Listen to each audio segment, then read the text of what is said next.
புவி மீது நிலையாக அருள் செய்ய வர வேணுமே, நீ அருள் செய்ய வர வேணுமே.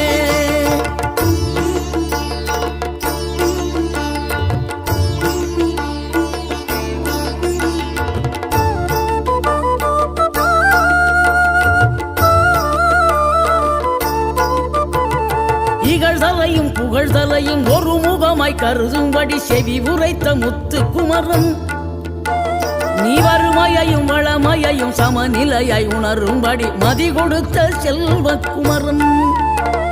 தடை 100 வந்தாலும் செயல் வெற்றி ஆக்கி தரும் தாராள குணம் கொண்டவன், நீ வலை வீசும் அறிவுக்கு தொலைவானவானாகி மாறா